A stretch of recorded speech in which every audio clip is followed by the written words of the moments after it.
Hello everyone, I am Durga Sojanya, Assistant Professor from Department of ECE, MLR Institute of Technology. I am going to give the video lectures for the subject Embedded System Design. Our today's topic is I2C bus protocol. So this comes under bus protocols, I2C bus in Unit 5. So next, when going to the overview of the present session, first we are going to discuss about the summary of previous session. So in the previous session, we have discussed what is meant by a bus and what are the different types of buses, that is IO bus, memory bus,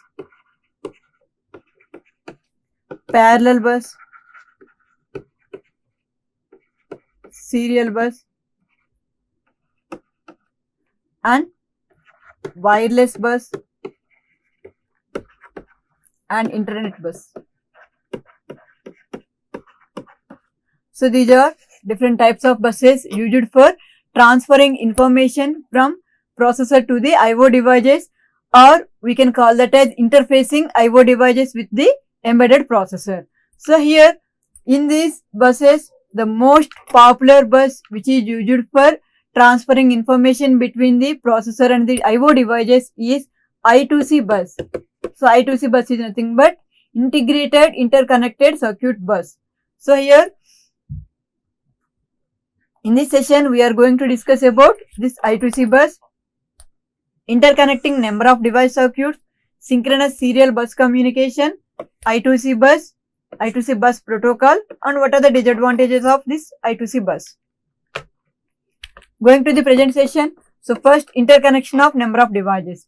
Here, assume a flash memory, a touch screen, ICs for measuring temperatures, and ICs for measuring temperatures at the number of processes in a plant. So let us take a plant. So there in that plant we need to measure temperatures. So we are not measuring temperature only for a particular device or not at a particular point or not for a particular system. Here a number of processes to be happened in that plant, and in the number of stages, in each and every stage we need to measure the temperature. So that means for measuring temperatures, we have generally used the ICs and touch screens. So here we need to interface, we need to interconnect the processor or the main core with all the touch screens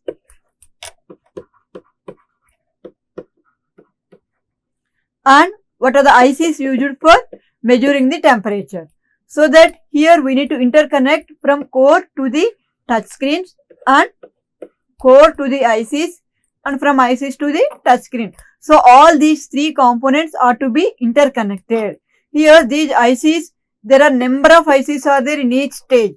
So all ICs must connected through a common synchronous serial bus. So that is called as inter-integrated circuit bus. So inter-integrated circuit bus, it is a most commonly used bus in industrial applications for interconnecting all the components in that particular application. So synchronous serial bus. So as it is a serial bus, it is used for connecting with specific interfaces, just like IO device with using the I2C controller. So here for connecting any bus from the processor to the IO device, so in between that, here we have one device which is called as I2C controller. So because here we are not using only one device to interconnect with the processor. Therefore, upon all the devices which are interconnected to that processor, we have the compatibility from 1 to 256 devices to be connected to the processor. So on these devices, so we need to know which device is to be connected to which port of the processor and how many devices are connected and which device is to be acting as a main device or which device is to be acting as a slave device, which device is to be acting as a master device. So that here we have one device which is known as I2C controller. So this I2C controller can be used for performing the interfacing or interconnection action between the processor and the I/O device by using the I2C bus. So here it provides this I2C controller provides the I2C bus communication. It simplifies the number of connections and it provides a common way for all the devices, and it connects the different or same type of I/O devices using synchronous serial communication. Here we need to interconnect all the devices which are 1 to 256 devices. So we need to connect all are having the same type of I/O devices. Then only the synchronous communication will be achieved between the processor and the devices. So therefore, this synchronous serial communication having the advantages of it is used for industrial applications, which is having the 100 kbps I2C. So here we can achieve the synchronous serial communication between these devices in 3 ways. So that means 3 protocols are to be used for this synchronous serial bus communication. So one is the 100 kbps I2C, another one is 100 kbps SM I2C, another one is 400 kbps I2C. Here this kbps is nothing but kilobits per second.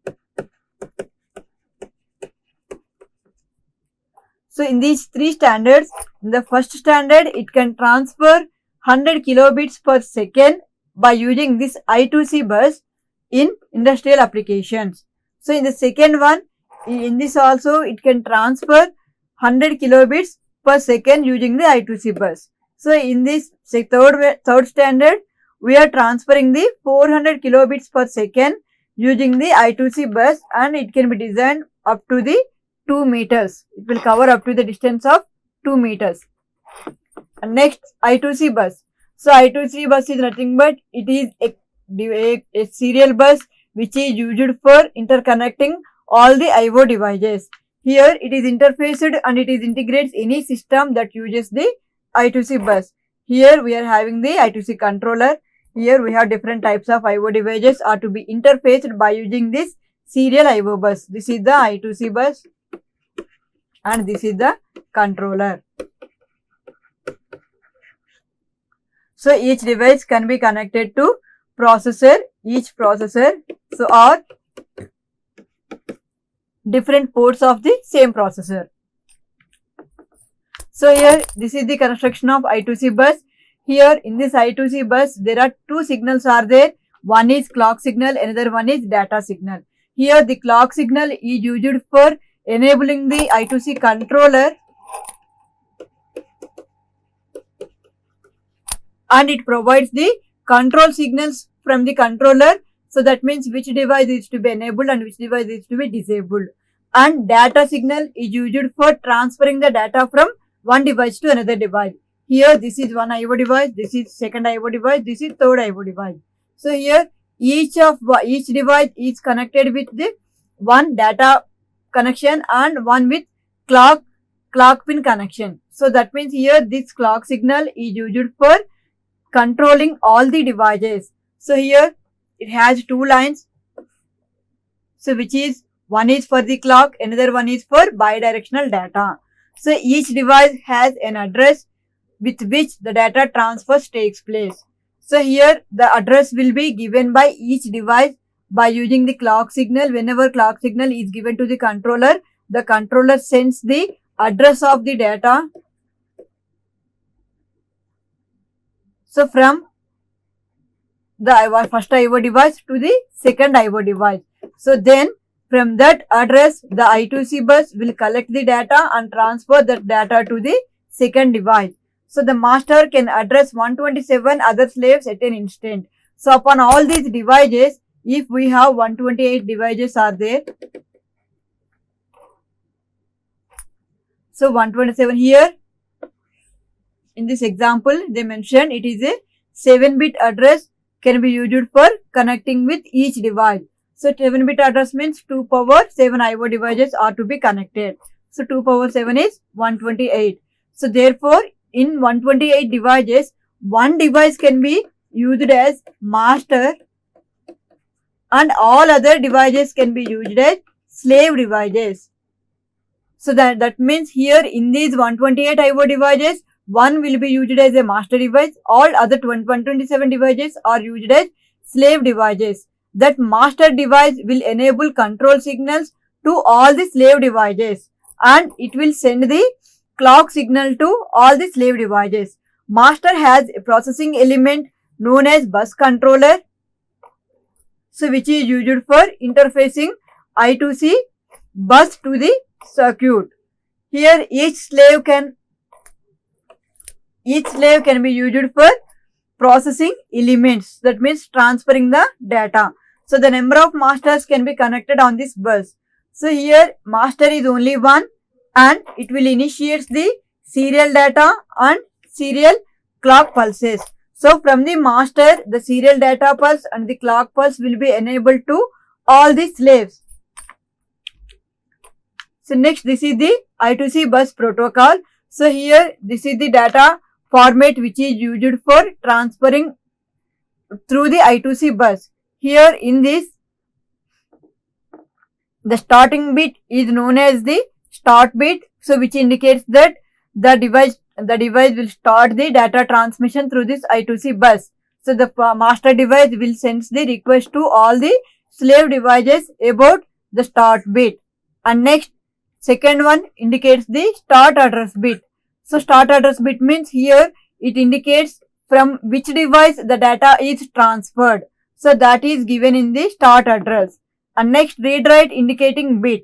Here in these cycles the read write operation will be performed. So that means either if it is transferring data from IO device 1 to IO device 2.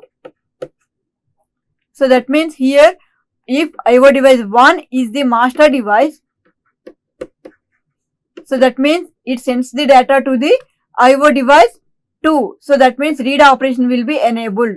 So depending on the operation enabled by the device, that is either read operation or write operation. So this bit will be indicated with read operation or write operation.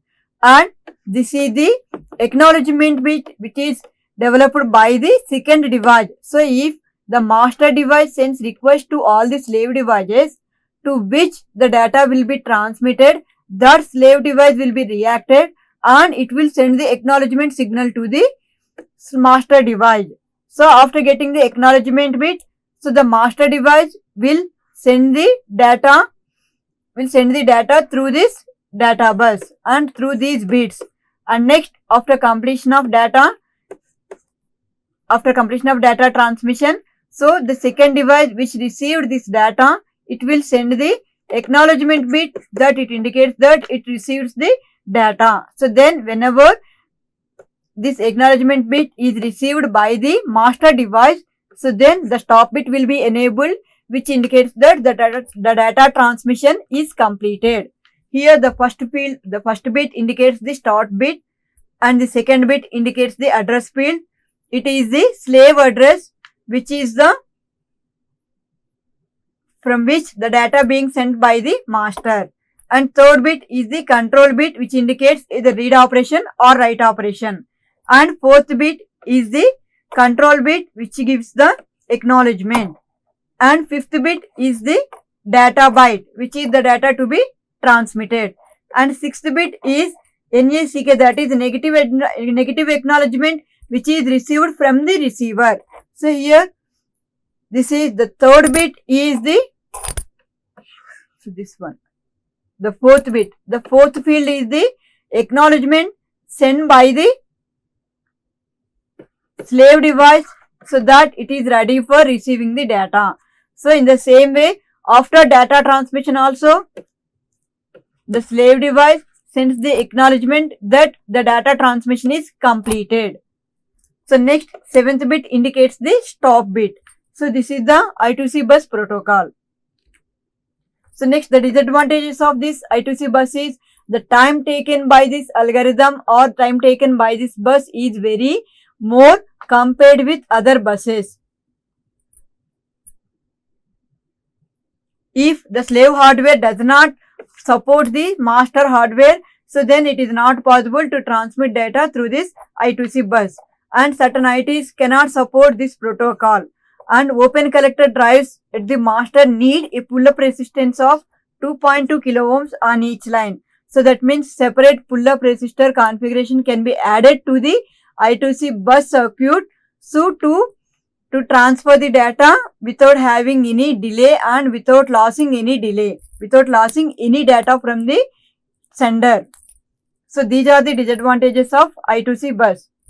So in this session, we have discussed the summary of previous session. So in the summary of previous session, we have discussed the different types of buses. So just like serial bus, parallel bus, IO bus, memory bus,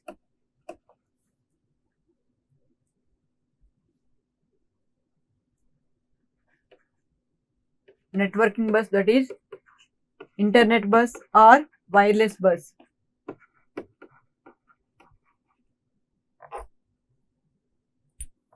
So these are all discussed in the previous session.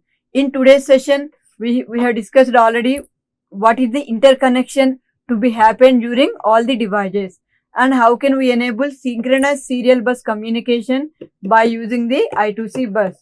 And next, what is the architecture of I2C bus and what is the data transfer format of I2C bus, which is called as protocol, and what are the disadvantages of I2C. Thank you.